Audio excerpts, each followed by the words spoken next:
دوستو آیت اللہ علی خامنئی کی آخری رسومات تہران کے اندر ادا کی جا رہی ہیں۔ ایران نے جنگ کے دوران 4 ماہ تک انتظار کیا اور شایان شان قسم کی تقریب رکھی گئی جس کے اندر آخری رسومات ادا کی جا رہی ہیں۔ دنیا کے 100 سے زائد ممالک کی ڈیلیگیشن تہران کے اندر ہے، کل وہاں پر پہنچے۔ کس طرح سے لوگوں نے اپنی عقیدت جو ہے وہ علی خامنئی کے لیے پیش کی، کس طرح سے جو ہے ان کو خراج تحسین پیش کیا گیا، کچھ مناظر بھی آپ کے سامنے رکھیں گے۔ لیکن یہاں پر سب سے اہم یہ ہے کہ ایران نے جہاں پر کچھ ممالک کو آنے کی دعوت دی تو وہیں پر کچھ ممالک کو منع کیا کہ آپ لوگ نہ آئیں۔ جن میں یورپ کے لوگ تھے، اپنے ایمبیسڈر سے کہا گیا کہ انہیں کہہ دیں کہ آپ اس میں شامل نہیں ہو سکتے کیونکہ آپ اس کرائیٹیریا پر پورے نہیں اترتے۔ اب کرائیٹیریا کیا دیا گیا کہ جب جنگ ہو رہی تھی تو آپ نے صحیح کا ساتھ نہیں دیا، آپ غلط رخ پر کھڑے تھے، اس لیے اب آپ کو یہاں پر آنے کی ضرورت نہیں ہے۔ تو دوسری جانب سعودی عرب کو بھی نہیں بلایا گیا۔ اب سعودی عرب کے نائب وزیر خارجہ اچانک جو ہے ایران پہنچ جاتے، یعنی ان کو دعوت نہیں دی گئی،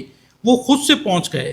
اور جب اب سعودی عرب کا ڈیلیگیشن آتا ہے خراج تحسین پیش کرنے تو وہاں پر قرآن کی ایک آیت پیش کی جاتی ہے، یعنی ایران کی جانب سے سعودی عرب کو قرآن کی آیت کے ذریعے تنبیہ کی گئی، انہیں ان کا اصل چہرہ دکھایا گیا۔ اب جب وہ علی خامنئی کے تابوت کے سامنے آ کر کھڑے ہوئے تو وہاں پر سورہ آل عمران کی آیت نمبر 13 کی تلاوت کی گئی۔ یہ آیت جنگ بدر کے پس منظر میں نازل ہوئی تھی، جہاں مسلمانوں کی ایک چھوٹی جماعت نے اللہ کی تائید سے اپنے سے کہیں بڑی کافر فوج کو شکست دی تھی۔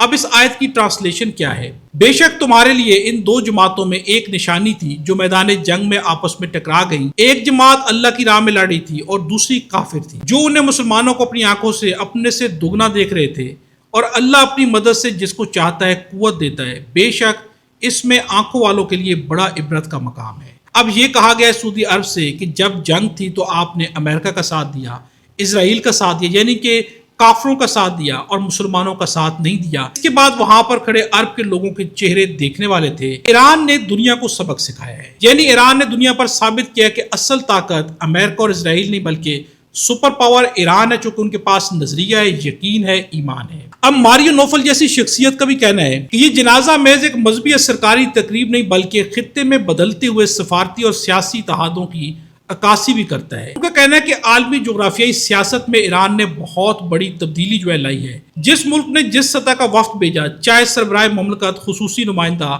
پارلیمانی وفد یا بالکل کوئی نمائندہ نہ بھیجا، اس سے اندازہ لگایا جا سکتا ہے کہ وہ خامنئی کے بعد ابھرنے والی علاقائی اور عالمی صورتحال میں اپنی پوزیشن کو کس نظر سے دیکھ رہا ہے۔ گویا تہران میں ایک تابوت کے گرد جمع ہونے والے یہ وفود جنگ کے بعد مشرق وسطیٰ کے نئے سیاسی نقشے کی تشکیل کی ایک جھلک پیش کر رہے ہیں۔ یعنی یہاں پر سب ممالک نے شرکت کی، ایون کہ سعودی عرب کو نہیں بلایا گیا، وہ خود آ گئے چونکہ وہ جانتے ہیں کہ ایران کے پاس کیا طاقت ہے اور اگلا منظر نامہ جو ہے دنیا کا وہ کس طرح سے تبدیل ہونے جا رہا ہے۔ ایران نے اپنے یقین محکم کے ذریعے پوری دنیا کو منوا دیا کہ جب آپ حق پر کھڑے ہوتے ہیں تو پھر باطل جتنا بھی طاقتور ہو وہ آپ کے سامنے کوئی حیثیت نہیں رکھتا۔